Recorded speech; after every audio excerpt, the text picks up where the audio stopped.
Today's story begins with a picture. This picture. This is our photographer setting up the lighting to take photos of a phone that I am holding. I was just messing around with it and taking photos of him back. And when I snapped this one, I was shocked. Nice deep blacks, great contrast, no burnt highlights, and very good detail with no sign of noise reduction, or at least very good noise reduction. This is of course the Xiaomi 14 Ultra. It is now sold globally except for in the US. In Europe, it sells for about 1500 euro, which is about the same price of a Galaxy S24 Ultra.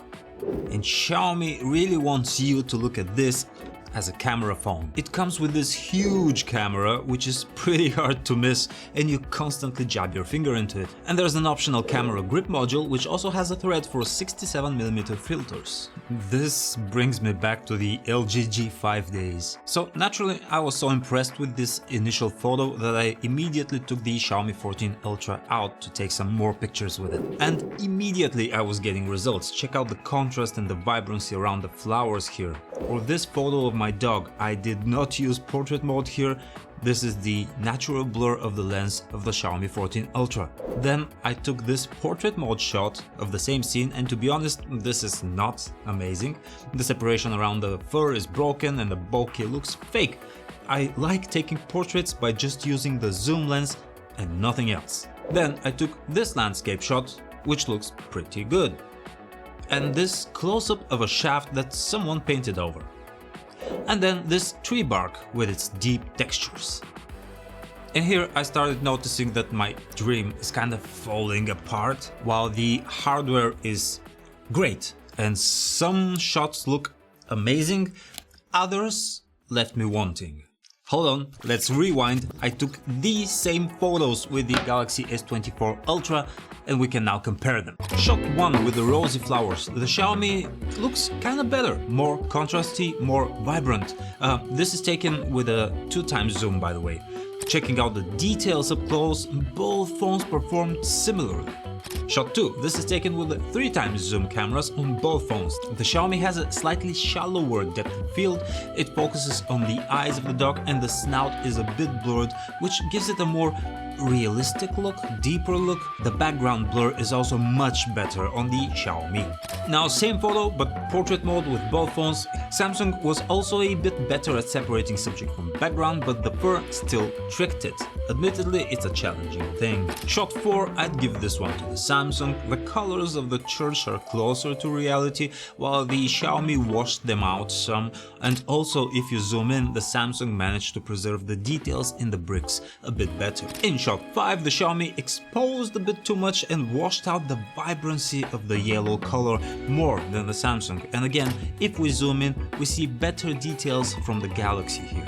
In shot 6, the Galaxy gave me that deep 3D effect that I was looking for when shooting that tree bark. The Xiaomi 14 Ultra lost a lot of midtones. It kind of looks like they are compressed into the highlights, and the depth and contrast of the subject is just not the same.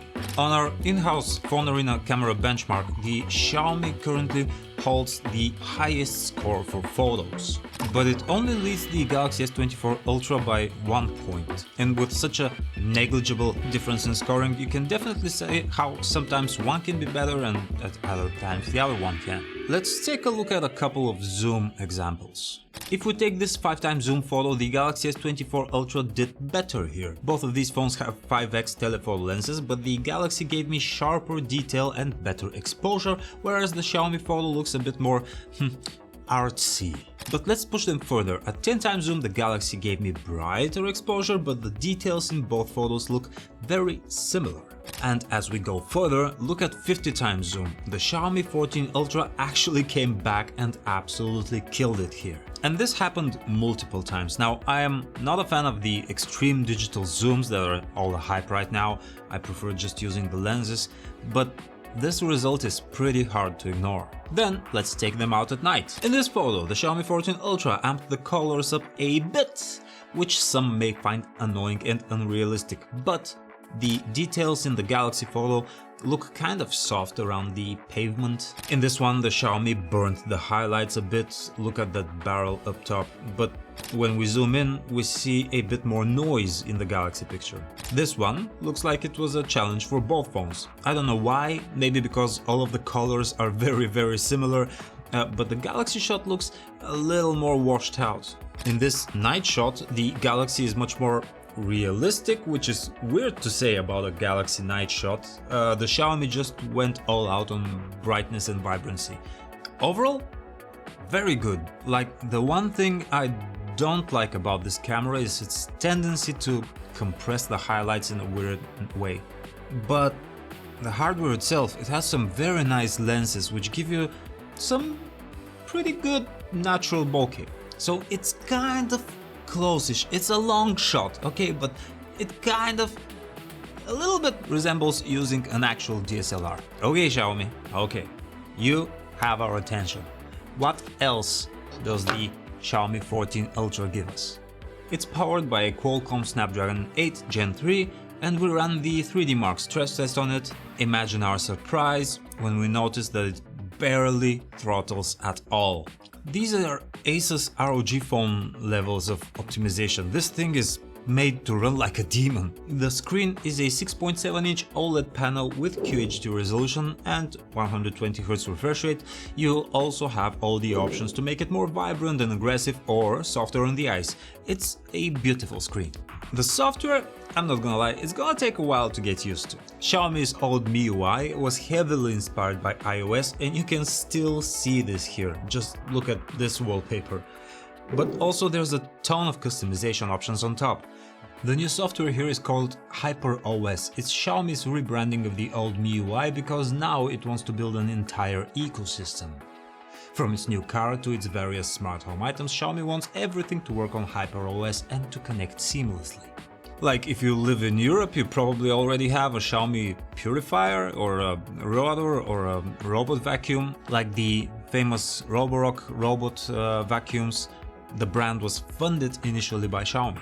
So the basis of a very big ecosystem is there, it hasn't flourished yet. As for software updates, Xiaomi promises 4 major Android updates and 5 years of security patches. That is not bad. 4 years is a long time. Now, Samsung did come out and promise 7 years of update for the S24 series. That's quite a lot of headroom, but you know, 4 years is 4 years. Overall, it's a pretty good camera phone experience. Now, it's not for everybody. This lens module is huge. It takes a while to get used to hold it, and it clicks and clacks with all the mechanical elements inside. Did I mention that it has an actual variable, stepless variable aperture? It's a marvel of engineering, and I can see why it costs a pretty penny, but can I recommend it to you? On one end, the trust in the brand is still not super high. On the other end, there are plenty of Xiaomi fans that are happy with their phones for years now and are getting ready to crucify me in the comments. I'd say I like it. Now, if you asked me if you should buy this instead of a Galaxy S24 Ultra, I would wince a bit. I'm just not comfortable wholeheartedly recommending it and going, yeah, go ahead and buy it. But if you're adventurous, if you have the money, you should give it a try. Thanks for checking it out. Did you drop a like and a sub? I don't see them. Ah, thanks. Bye.